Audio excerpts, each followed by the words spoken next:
It's him, your Fortnite World Champion, Booga!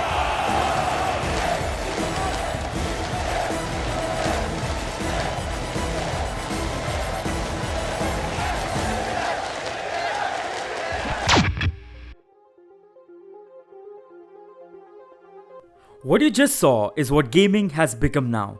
Wondering how it all started? So microprocessor real-time control is what you need to know. There were two kinds of things you could have done with it in the early 80s.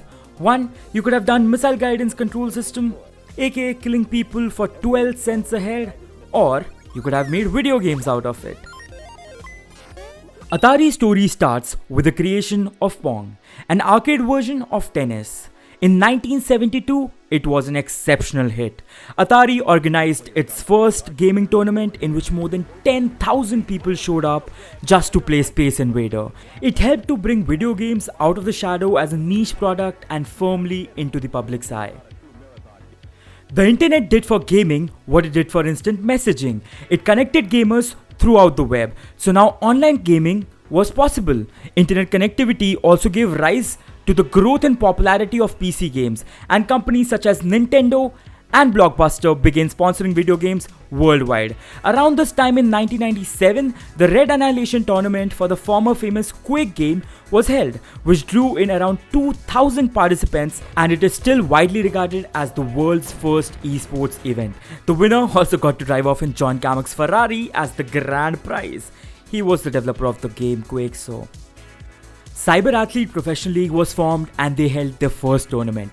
The organization is a pioneer in professional video games tournament. Together with the help of similar organizations, ESL, ESEA, esports was growing. Sponsors flocked and players became professional. We also began to see bigger and bigger cash prizes. The 2000s started the new age of competitive gaming. With the advancement of the technology, with better improved graphic cards, 3D games came into play. Games like CSGO, Project IGI, Need for Speed were the first of its kind, which opened the path for more futuristic and real-looking games such as GTA, Halo, FIFA, and many more. So what does it take to be a professional in games and compete at the highest level? We've been always brought up in a competitive environment, right? And that competition has scaled into a viewership angle, all right, where people enjoy other people playing. So what you're noticing right now is monumental. Clear who's looking to clean this up. Fnatic need to keep the members alive. Reckless! The flash forward, the broad to body block. Fnatic! Today, with the level of gameplay which is there, and with the professionalism and practice and hard work that it requires to be proficient at it, esports is going to emerge as just as any other sport. I've had people who've never done a 9-to-5 job, all right, who've played Counter-Strike for over 11 years, and they've just married. They recently one of them just got married. So there is clearly livelihood that is taken care of. As long as you're good, you're ready to put in that dedication. From 2011 to 2015, the global video games market rose from 54.2 billion to 71.3 billion US dollars. It is predicted to go to 90.1 billion in 2020. Nehru Place in Delhi is India's largest tech hub. Market being tech-centric became very popular among the gaming community in India. 11 years later, Twitch started, in which players could live stream and chat with their audience at the same time. This idea of interactive gaming session was a massive hit. Games like Dota 2, League of Legends, PUBG, and Fortnite amounted to billions of viewership and thousands of hours of watch time. Let's talk numbers now. A growth of 19%, 26%, 37%, and 18% was seen per game.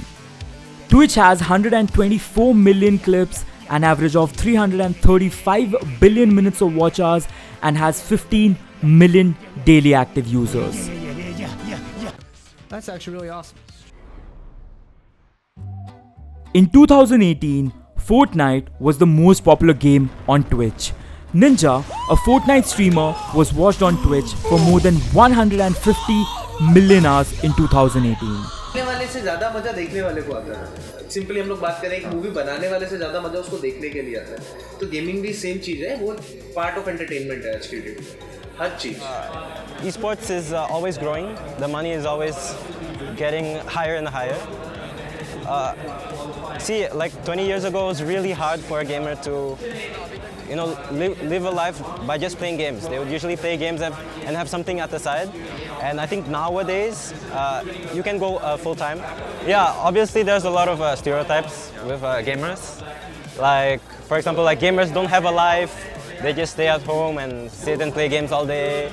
They're antisocial. Girls can not play as good as boys, and they can't be a professional player, and they can't get into any esports clan. Yeah, we gamers get that a lot. Professional player can now eventually turn into coaching a team, or he could be an analyst on the panel, or a caster, or a streamer. Streaming is something that I would love to do if I had the time, right? Where are you from? I'm from Bangalore. So I used to play a lot of games और मैं simultaneously देखती थी काफ़ी YouTubers को जो stream करते थे और I got really inspired.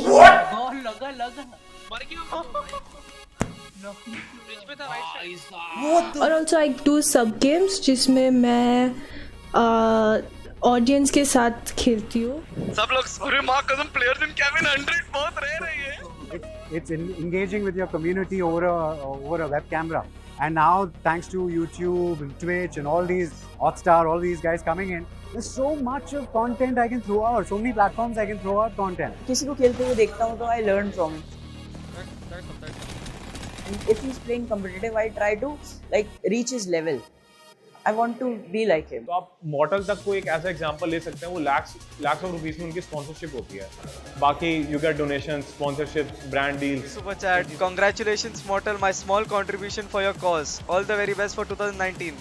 Smash all the records and guide Indian gaming to greater heights. Oh man, Rahul Srinivas, यार ये बहुत ज़्यादा था. Actually, mobile gaming has been popular right from the beginning, since the time feature phones were first introduced. So we used to have basic games which people used to play on the feature phones, and it used to be earlier more of a activity to pass time and entertain yourself on the phone. But now in the recent past, with computer level gaming coming to smartphones and smartphones themselves having very good processing capability and power, you got a completely new immersive experience of gaming with multiplayer gaming coming to the fore, and it's completely changed the gaming landscape in India. The significant growth has attracted attention from a number of celebrities, including Shaq, Magic Johnson, and Rick Fox. The government has acknowledged professional video gamers as athletes. Basketball legend Michael Jordan also joined the ownership of Team Liquid in October 2018. Esports is going to emerge as just as any other sports. In fact, what I understand is that esports is designated now as a proper sports stream by the government of India. And therefore what you will see is that you will see actually stars and you will see actually players becoming as big as they are in any other sport, whether it be cricket, football or badminton, in esports as well. I don't know if you were here 3-4 hours ago, but we had Prince Narula and Mortal standing side by side, and you could just hear people cheering for Mortal and not Prince, even though he's such a big personality. I think gaming right now has reached every household in the country, and every parent, every elder in the family, everyone knows what esports is, and it just gets better from here. Esports is predicted to be the fast-growing industry and a form of entertainment in the coming years, and will mine out trillions and trillions of dollars of money. But this includes the gruesome and grisly video games that are now commonplace. It is too easy today for troubled youth to surround themselves with a culture that celebrates violence. the gaming community is still a subset in the entire entertainment business, and eventually makes it easier to pick on a small community because you can go look at the most flawed sort of local parts of the community.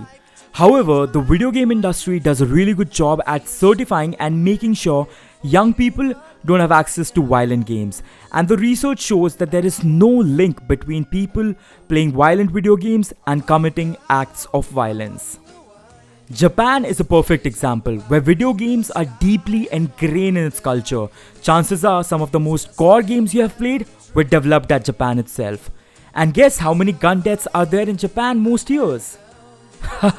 Fewer than 10. Poopsie, doopsie, doopsie. I'm Gloria Borger, and you're watching Pew News. You know, if I can, you know, do everything in my power to bring it to where the entire world just sees it as like a sport equal, you know, or even just an entertainment equal, I think that would be